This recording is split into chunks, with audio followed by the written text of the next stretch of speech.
What's up, guys? Shouri here, and today I'm gonna go over why Johnny Jet is the most underrated hero in T3 right now.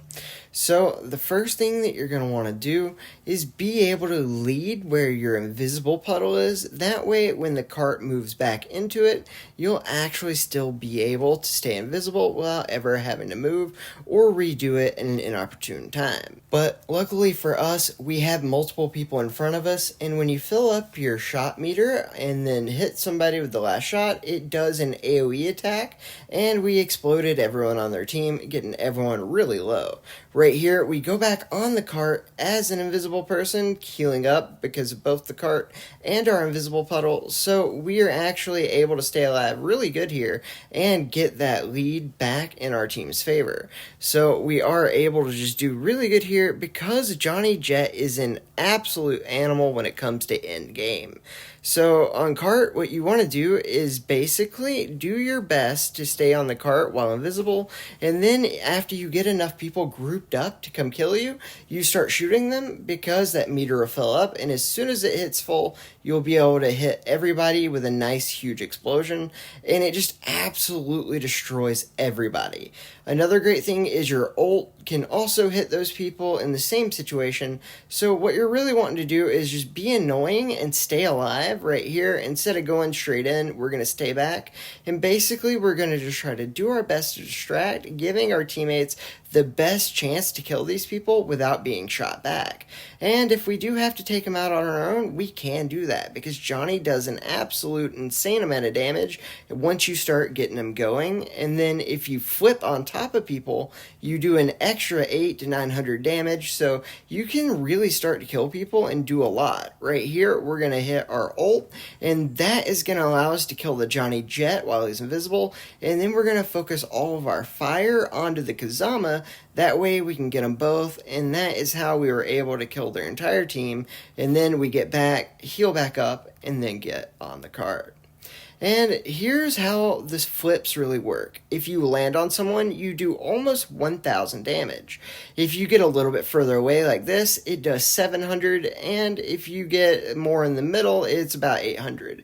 It usually averages out about 800 damage when I flip on people, but starting out your kills that way is so good because one, it breaks their aim assist.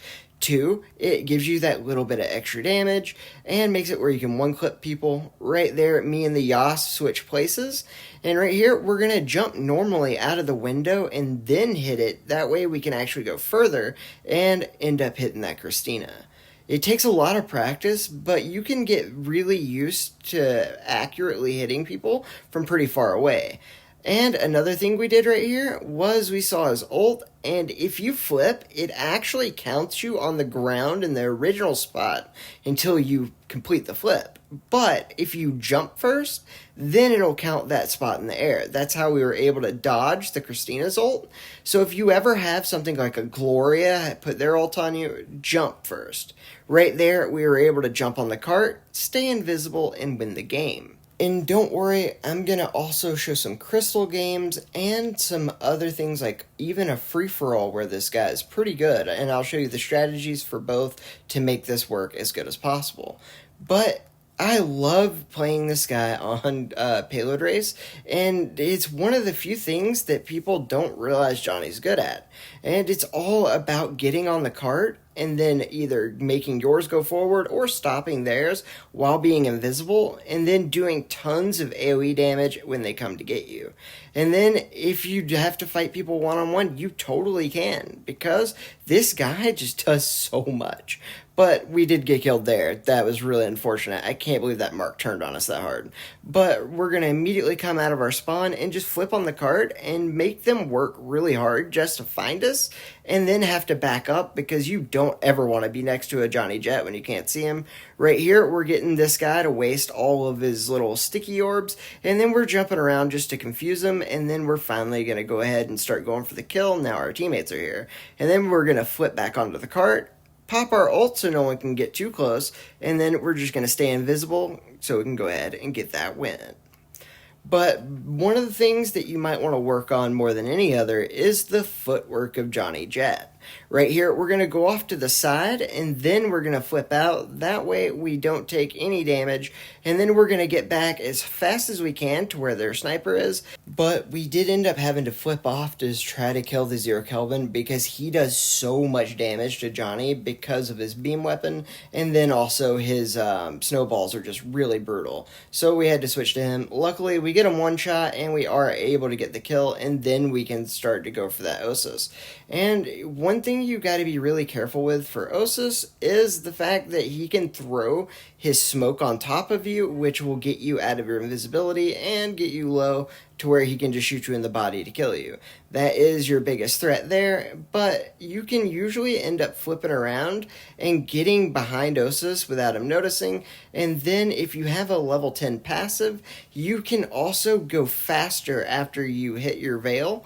That way, once you get inside of it, you're going faster, and that speed boost will really carry you to a spot that Osus isn't going to be paying attention to, and it's really important. And right here, we're going up the middle to just go ahead and do our best to get the Scotty, but we did want to make sure we were invisible when we reload because it's just much safer, and you can also heal while you're doing it, so I definitely recommend never reloading unless you're in your invisibility thing because you're going to be healing, and it's just a lot less likely for you to get shot.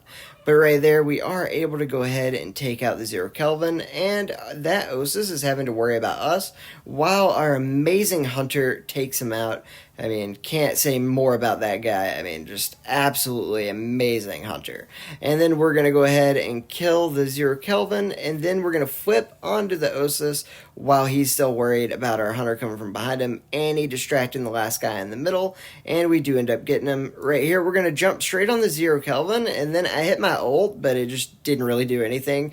But we can get away from that, and the speed boost helps us go ahead and get that heal. We jump back in there because we filled the meter up, so even if he ends up healing, the fact that we fill up that meter, which will allow us to do 1500 burst damage the next time we shoot him, it still makes it worth it. You just don't want to overcommit, and it's really important to just do as much damage as you can, flip out, and then heal back up, and then go back in when you have the element of surprise. It's pretty important.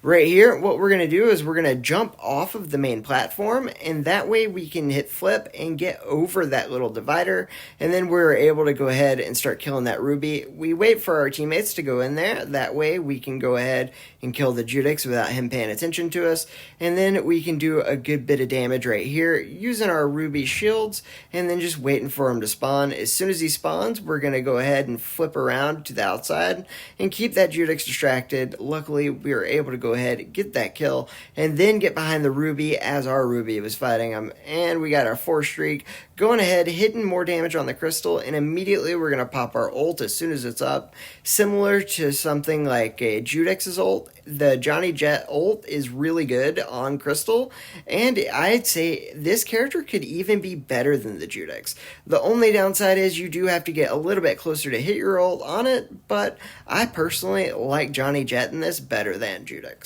Being able to go invisible is really useful, and we're able to go ahead, kill the Judix, and then get behind that shell to go get that kill, and then we're going to flip in, immediately hit our ult, and then flip out. That way we're hiding while invisible, and then we can get that damage on both the crystal and the people who are near it, and it is just the best way to get as much value out of your life as possible, going and getting so much damage on the crystal while being invisible and distracting the other people around you, and you can also heal yourself back up to full and reload all at the same time, so it definitely just makes most sense once you hit your can onto the crystal that you go ahead, flip back into being invisible.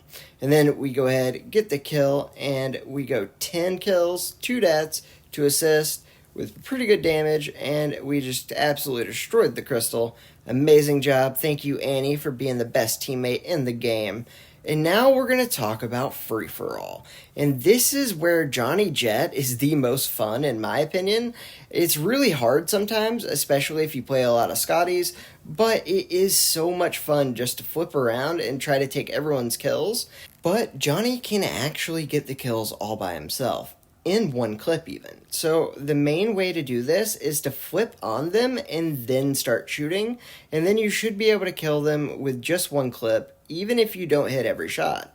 So the main way that you're going to do this is by having your meter as much as you can, and then you won't even have to flip on them. But if you don't have your meter refreshed at all, you can just flip on them, and it takes about 75% of the bullets in one clip to get a kill. And if you have multiple people near each other, once that meter explodes, you will actually do a ton of damage and kill both of them in a lot of these cases.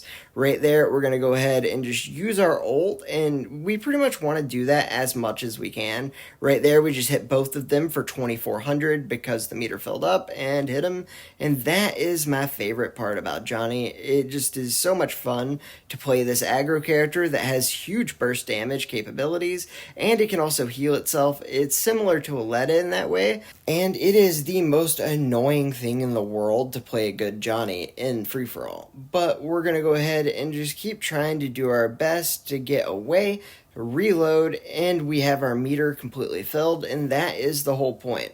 You just do a little bit of damage, you back up, heal all the way up, have that meter up, and then when you go in the next time, you can go ahead, hit him for that huge burst damage almost immediately. And then again, as soon as your ult comes up, you always want to hit it because that is just going to be huge free kills, and you need your free kills because the one downside is everyone can take your kills so much. But right here, we are fighting multiple people and able to stay alive. Right there, we wanted to go ahead and push in pretty far and let him do some damage to us. That way we could flip onto the heal and get it instead of letting him have it. But we had to take a little damage first, so we had to let him do some and then flip into the heal. It's always important on Johnny to know exactly where you're going because, especially on this map, you will flip yourself off the map. At least I will. But right here, we're going to go ahead, flip, get our speed boost, and then go for the heal immediately, and then chase down that Waling. We got really lucky there that he didn't hit us with that. That would have been rough. But we're going to go ahead, start shooting, and as he's fighting there, we want to flip to the side, not just flip straight, because that way the bullets that he's firing won't hit us, because if you flip straight, he basically can hit you while you're flipping, but if you flip to the side and diagonal, it will give you a lot better of a cover. Right there, we get just absolutely destroyed by this Waling. We're going to flip back into the heal and just do whatever we can to get that damage on him. Sadly, we did get our kill stolen, but we're going to flip over to where they have to come get us, and we have really good cover. We're able to go ahead, get the kill, and then we let that shell help us on that one. And then we're going to get this guy to one shot, go ahead, reload while invisible, and get that kill. We're 2 kills away from getting the perfect 15-0, and we're going to just sit here in the middle and heal up, because, I mean, hey, if you're going for 15-0, you don't want to ruin it right now, right? So we are going to go ahead, flip around this post, and just wait until it's the best time to go get this guy. You don't want to give the Gloria any chances to kill you with his huge shotgun damage. As a Johnny, it's really annoying, and yes, we did die and then immediately get the kill. But it is all good. We got a 14 streak, 110k damage with 63% accuracy, and I want you guys to comment down below. Do you like the orange Johnny Jet thumbnail, or do you like the dark version? Whichever one the most of you vote after 2 days is the one I'll use permanently. These are just 2 very beautiful thumbnails made by Jordy. If you guys want Jordy to make you beautiful thumbnails, go down to my description, get his contact info on Discord, and try to make a deal with him so he can make your thumbnails too. Alright guys, thanks for watching, and have a great day.